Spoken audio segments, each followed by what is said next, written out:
안녕하세요. 대단히 반갑습니다. 수필 읽어주는 남자 자한형 이종수입니다. 이번 시간은 11번째 시간으로 세한도라는 수필을 읽어드리도록 하겠습니다.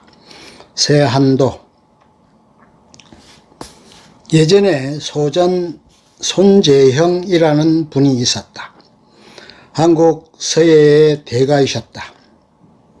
그 예전 초중고 시절의 국어책 제자, 제목을 쓰는 것을 국어를 하신 분으로 한국 서예의 독보적인 존재였고 일인자였다.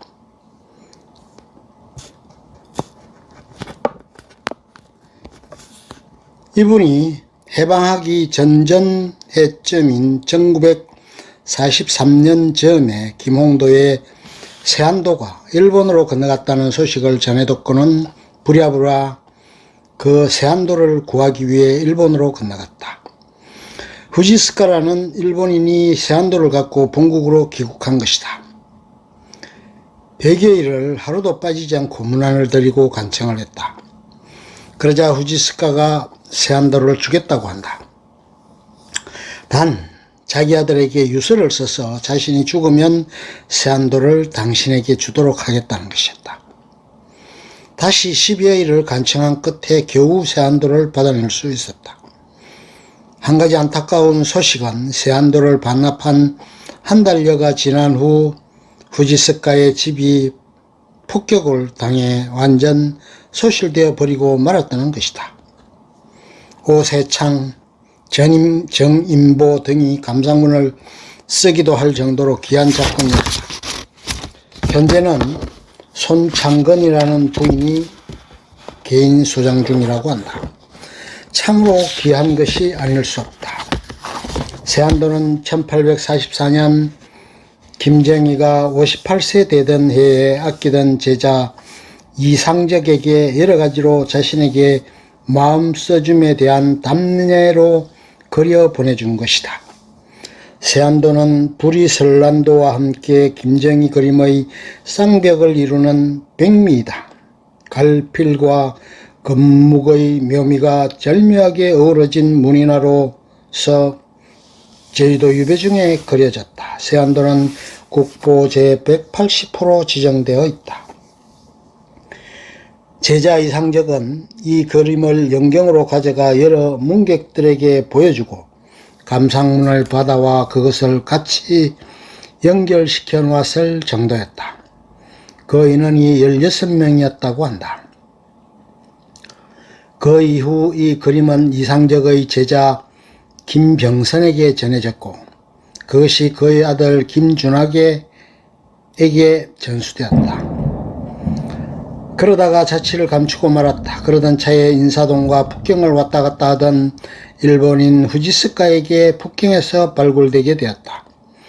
그리고 조석으로 곁에 두고 감상을 하게 되었다. 그러던 차에 그가 본국으로 귀국하게 되자 그 그림도 일본으로 건너가게 되었던 것이다. 이후 소전 손재형도 정치의 뜻을 두게 되었고 정치자금 마련을 위해 세한도를 전당포에 맡기게 된다. 이러저러한 우여곡절을 거친 후에 겨우 손창건이라는 소장가가 이것을 소장하기에 이른다.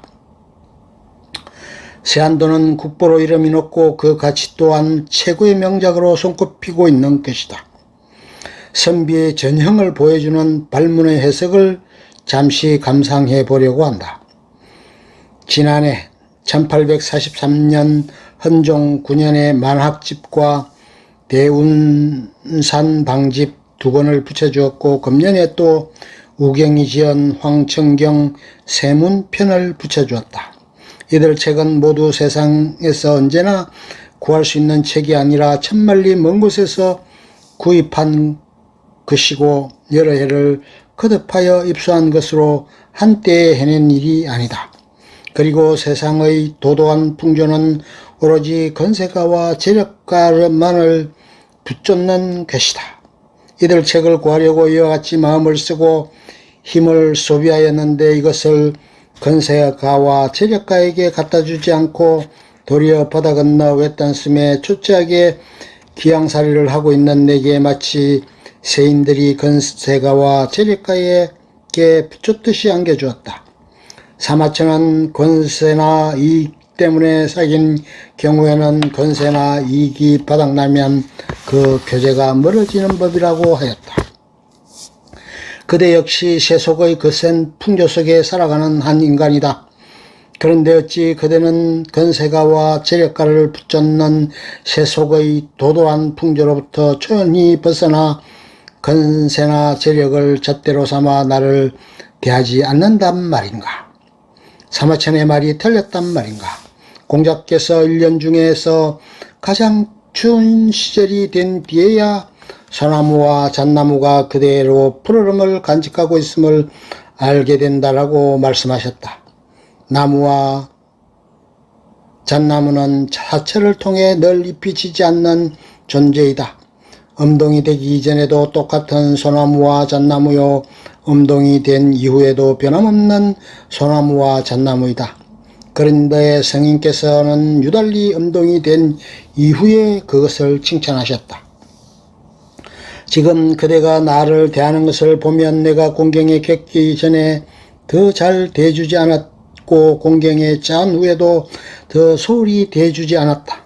그래서 내 공경 이전의 그대는 칭찬할 만한 것이었겠지만 내 공경 이후의 그대는 역시 성인으로부터 칭찬을 들을 만하지 않겠는가. 성인께서 유달리 칭찬하신 것은 단지 엄동을 겪고도 꿋꿋이 푸르름을 지키는 송벽의 굳은 절조만을 위함이 아니다.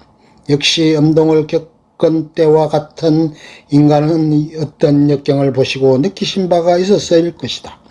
아, 전한의 순박한 시대 그 밤과 정당시같이 훌륭한 사람들 경우도 그 빈객들이 그들의 부침에 따라 붙잡고 돌아섰다. 그러고 보면 하교 땅의 적공이 대문의 방을 써붙여 염량 세태를 풍자한 처사 따위는 박절한 인심의 극치라 하겠다. 슬프다. 완당 노인 썸. 번역 김동석. 이 글에 의하면 세안도는 불우한 처지에 기양살이를 하는 작자 자신을 조금도 괄시하지 않고 옛날처럼 변함없이 대해주는 제자 이상적의 태도에 감동한 나머지 그의 인품을 엄동이 된 뒤에도 잎이 지지 않는 송벽의 지조에 비유하여 그림을 그려준 것이다. 이상적은 역관인데 호가 우선이다. 세안도에 관한 글을 우연히 알게 되고 느끼는 바가 적지 않았다. 마치 급류를 타듯 세태에 휩쓸려 가기 쉬운 이 시대에 올곧게 자신의 뜻을 지켜나가기란 결코 쉬운 일은 아닐 것이다. 이 즈음에 날씨도 무척이나 차가워졌다. 날씨가 차가워진 뒤에야 송백의 푸르름을 안다고 했던 선원들의 말씀이 오늘을 사는 이들에게 준엄한 금원이 되어 되살아나길 기대해 본다. 끝. 좋으면 좋아요, 구독, 알림 설정 눌러주세요. 감사합니다.